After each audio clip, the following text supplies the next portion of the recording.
isipin mo po ninyo, 4 na trucks ng QCPD ang nandito ngayon, puno ng mga SWAT. Gumagasto ang ating gobyerno ng ating buwis, no?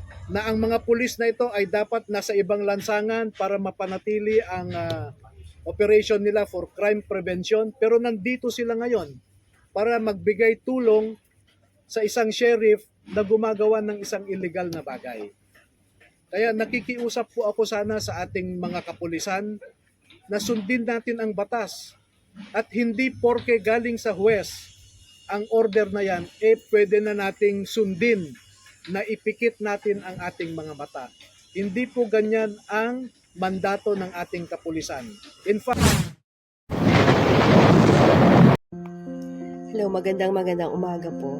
So bago po natin pagpatuloy or pakinggan ang mga pahayag ni attorney na nagmamay-ari nga ng lupang ito, ay tingnan muna natin ang clip ng mga informal settlers na ayan, na tinuturo ng araw at ang mga lupa na 7 hectares, ayan po ay kinuhaan namin through drone shots. So ayan po ang lupa na halos inaagaw ng pilit kay attorney malikod sa kanyang ito po ay pagmamay-ari ng kanyang biyanan, which is nanay po ng asawa niya. So ito po ay pilit ng ipinaglalaban hanggang sa ngayon. So sana ay mapakinggan ng ating kinauukulan at sana ay manalo siya sa kasong ito. Dahil alam naman natin na legit talaga ang panig niya. Dahil siya po ay nagpa-interview or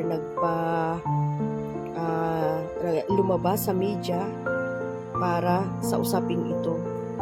At yan nga po, ang nakikita nyo po ay ang mga SWAT. Halos ang ABS-CBN ay nandito na rin. So, hindi po sila nakapasok. Hindi po sila nakahigulitan para pumasok sa lupa sa loob ng pagmamay-ari na attorney Kaliko. So, tunghayan na po natin ang mga kaganapan sa loob ng lupain na attorney Kaliko.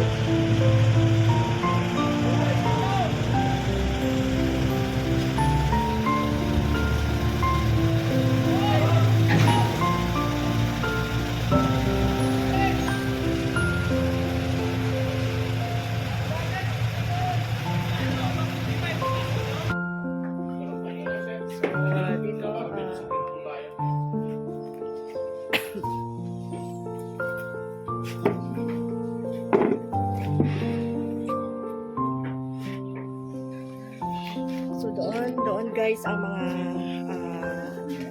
informal settlers na nakatira doon. So, nandoon sila.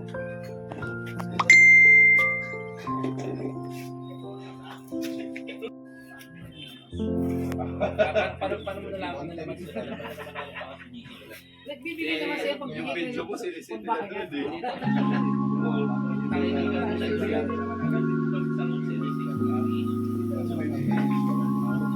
Kaya mapraning din yun sa mga kapalag sa...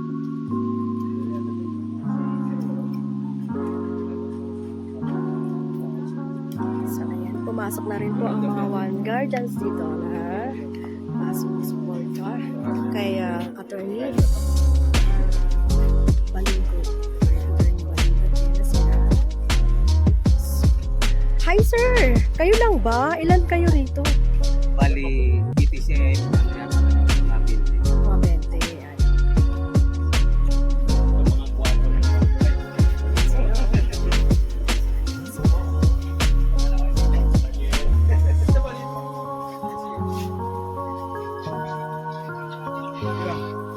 Hello po!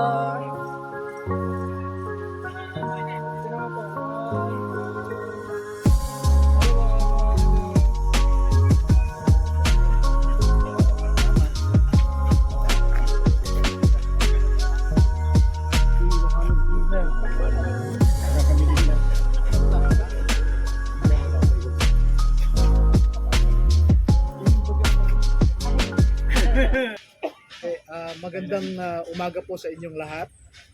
Nandito na naman po tayo ulit sa isang pagsubok sa tinatawag nating judicial integrity. Bigyan ko po kayo ng maiksing background lamang. Yung Korte Suprema po ay nag-utos sa mababang korte na mag-conduct ng panibagong pagbibista o trial dito sa kaso namin. Wala pa pong trial na ginagawa ang huwes, nag-issue na kaagad siya ng tinatawag na writ of execution na kinansela kaagad yung titulo ni Mrs. Veloso at pinapasurrender ng korte ang possession. Inihahambing ko po yung ginawa ng korte na yan sa pag-issue ng isang birth certificate na wala pa namang ipinapanganak or nag-issue ng isang death certificate na wala pa namang namamatay. Doon ko po ihahambing yung inilabas ni Judge Ralph Lee na writ of execution na wala pa namang bista na nangyayari, wala pa ring desisyon ang korte na naging final, ay nag-issue na siya ng writ of execution. Now, nag-file na rin po kami ng motion to inhibit, kinasuhan ko na rin siya administratibo, kinasuhan ko na rin siya kriminal, pero ayaw niyang bitawan yung kaso dahil sa sinasabi ko ngang 200 million reasons, no? Kasi ang husgado, ang huwes, kung ipa-inhibit mo yan ay gustong-gusto niya dahil bawas sa kanyang trabaho. Pero ito ayaw niyang bitawan, no? Hindi dahil huwes siya ay lahat ng ginagawa niya ay legal. Meron po tayong tinatawag na presumption of regularity, pero sa pagkakataon po na ito ay hindi po nag-a-apply yung tinatawag nating presumption of regularity dahil yung dokumento mismo na ginawa niya ay falsipikado. Nakasaad po sa ating yung ating rules of court na kung ikaw ay mag-issue ng writ of execution ay dapat mong i-reproduce or i-quote yung dispositive portion ng decision na iyong ini-implement. Hindi po nangyari yan sa kanyang writ of execution. Kaya tinatawag po na falsified yan on its face, no? Ngayon, pinipilit ni Wes sa pamamagitan ng sheriff na ito na i-implement yung kanyang writ. Meron pa po kaming nakabinbin na motion for reconsideration sa kanyang korte. At pangalawa po, nasa batas natin, no, Republic Act 7279, na bago mag-implement ang isang sheriff ng writ of execution, ay kailangan siyang makakuha ng clearance from the Presidential Commission for the Urban Poor.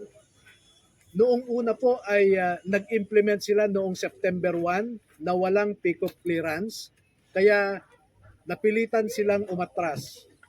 Ngayon na naman po ay nakapanlin lang itong sheriff na ito and under the direction of his judge na kumbinsihin ang ating kapulisan na magbigay muli ng police assistance para mag-implement siya ng writ of execution na hindi pa final. Ngayon lamang po, nakakuha ako ng certification sa Presidential Commission for the Urban Poor. Ang petsa po ng certification ay ngayong araw, 20 October 2023, at natanggap na rin po ito ni Sheriff. No? Siya ang unang nakatanggap na ang sinasabi dito ay wala pang nilalabas ang Presidential Commission for the Urban Poor na clearance.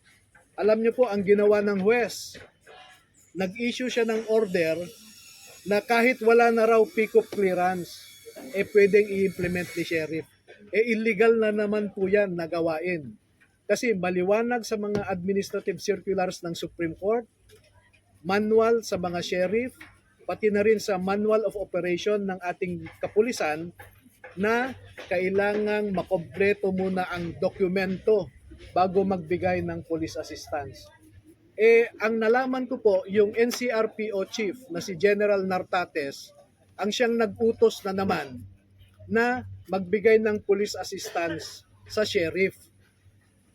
Nagtataka ako bakit hindi natututo si General Nartates sa simpleng mandato ng batas na dapat kompletuhin muna ang mga dokumento kabilang na dyan ang pick-up clearance bago magbigay ng police assistance. No? Sa darating po ng mga panahon ay mapipilitan na po ako na gumawa ng legal na hakbang laban sa mga ilang tiwaling kapulisan na tuloy-tuloy na magbigay ng police assistance kahit wala yung nire-require ng ating batas. Our PNP is required not to follow an illegal order. Merong legal officers ang PNP, alam po nila na hindi tama yung ginagawa ng sheriff, no? Nasabi ko po na hindi porke huwes siya ay legal na lahat ng nilalabas niya dahil hindi po yan ang nangyayari sa katotohanan at bilang pagbigay ng pansin sa katotohanan na yan ay ang ating revised penal code mismo ay merong provision, no? Articles 206 up to 209 ng ating revised penal code na lahat yan ay mga krimen na pwedeng ma-commit ng isang huwes in the performance of his official duty as a judge, no? Ang isa diyan ay knowingly rendering an unjust interlocutory order. Yung order po niya ay nagsasabi na kahit wala na raw pick-up clearance ay pwedeng i-implement. Bawal na bawal po yan sa ating batas, no? Pangalawa, meron din pong falsification siyang ginawa. Dahil sinasabi ko nga na yung writ of execution niya ay parang birth certificate na walang ipinanganak naman, no? Falsified po yan. At pangatlo po ay he is already committing a violation of Section 3E of Republic Act 3019, yung tinatawag nating Anti-Graft and Corrupt Practices Act, no? Dahil binibigyan niya ng undue benefit, undue advantage ang aming kalaban. Alam po ninyo, nung nagkaroon ng clarificatory hearing sa korte niya, tumakailan lamang, ilang araw lang ang nagdaan, ay siya mismo po ang nagko-cross-examine doon sa opisyal ng Presidential Commission for the Urban Tour. At ang masama nito, yung mga nangyari sa korte, taliwas doon sa nilagay niya sa order niya, na di umano ay nagkaroon na raw ng joint validation ang PICUP at saka local government unit. Kasinungalingan po yon dahil hindi yon sinabi ng PICUP representative. At wala pong pumasok dito na mag-conduct ng validation. Kasi po kung mag-conduct sila ng validation, makikita po nila ang presence ng informal settlers dito po sa lupa. At ayon sa mga dokumento na sinumite ko sa office ni Mayor Joy Belmonte, sa office ni Chief PNP Benjamin Acorda, at saka sa office ni Undersecretary Elpidio Jordan ng PICUP, sinasabi ko po doon, ipinatunayan ko na merong informal settlers sa loob po nito.